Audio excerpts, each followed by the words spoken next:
யார் சொன்னால் கருப்புளுந்து பெண்களுக்கு ரொம்ப நல்லதுன்ட்டு? பெண்களுக்கு மட்டும் இல்லை, ஆண்களுக்கும் ரொம்பவே நல்லது. எல்லாரும் விரும்பி சாப்பிட்ற மாதிரி கருப்புளுந்து லட்டு செய்வோமா? இதை செய்கிறதுக்கு 3 கப் அளவுக்கு கருப்புளுந்து எடுத்திருக்கேன். நான் இன்னைக்கு முழு உளுந்தில் செய்கிறேன்.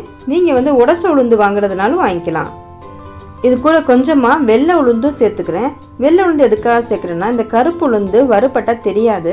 அதுக்காக கூடவே கொஞ்சம் வெள்ளை உளுந்து சேர்த்துக்கிட்டோம்னா இது வறுப்பட்டுருச்சா இல்லையாங்கிறத நம்ம ஈஸியாக கண்டுபிடிச்சிடலாம். இப்போ தண்ணி ஊற்றி நல்லா கழுவிட்டு ட்ரைன் பண்ணிக்கோங்க.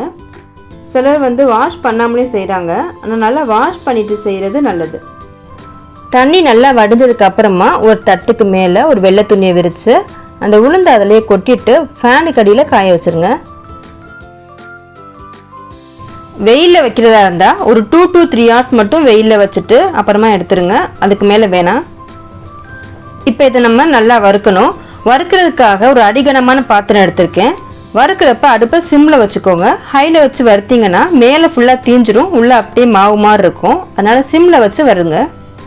இது நல்லா வறுக்கிறதுக்கு 10 to 15 minutes ஆகும். சிம்லேயே வச்சுக்கோங்க.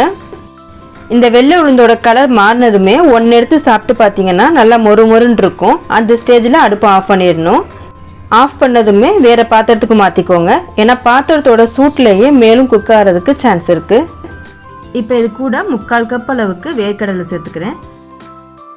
இனிப்புக்காக 1 கப் அளவுக்கு நாட்டு சர்க்கரை சேர்த்துக்கிறேன். இப்போ இதை நம்ம நல்லா ஃபைன் பவுடராக அரைச்செடுக்கணும். அதுக்காக 2 பேட்சாக நான் பிரித்து அரைச்சி எடுத்துக்கிறேன். நல்லா ஃபைன் பவுடராக அரைச்சிக்கோங்க. உங்களுக்கு நரன்னு இருக்க மாதிரி தெரிஞ்சதுன்னா ஒரு சல்லடையை வச்சு சலிச்சிட்டு அதுக்கப்புறமா லட்டு பிடிங்க.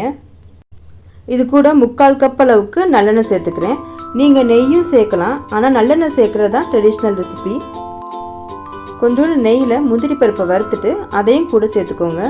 நல்லெண்ணெய் ஊற்றுறப்ப கொஞ்சம் கொஞ்சமாக பார்த்து ஊற்றுங்க. கையில் பிடிக்கிற பதம் வர்ற வரைக்கும் ஊற்றினா போதும். 3/4 கப் நல்லெண்ணெயை அப்படியே ஃபுல்லாக ஊற்றிட வேணாம். கொஞ்சம் கொஞ்சமாக ஊற்றிட்டு லட்டு பிடிச்சு பாருங்கள். பிடிக்க முடிஞ்சதுன்னா அதோட எண்ணெயை ஸ்டாப் பண்ணிக்கோங்க.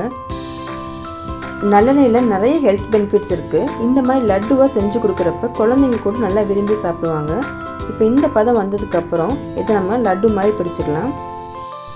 இதை ஒரு 10 to 15 days வரைக்கும் கைப்படாமல் வச்சுருந்தீங்கன்னா நீங்கள் வெளியே வச்சு சாப்பிட்லாம். ஆனால் 1 வீக்குள்ளே காலி பண்ணுறது நல்லது. குழந்தைங்களுக்கு வீட்டிலே ஹெல்த்தியாக ஏதாவது ஸ்நாக்ஸ் செஞ்சு கொடுக்கணும்னு விரும்புனீங்கன்னா இது செய்யுங்க. இது உடம்புக்கு ரொம்ப நல்லது. குறிப்பாக எலும்புக்கு ரொம்ப நல்லது. இது எப்படி இருக்குங்கிறத செஞ்சு பார்த்துட்டு எனக்கு கமெண்ட்டில் சொல்லுங்கள். வீடியோ பிடிச்சிருந்தால் லைக் பண்ணுங்கள், சப்ஸ்கிரைப் பண்ணுங்கள், ஷேர் பண்ணுங்கள். தேங்க்யூ.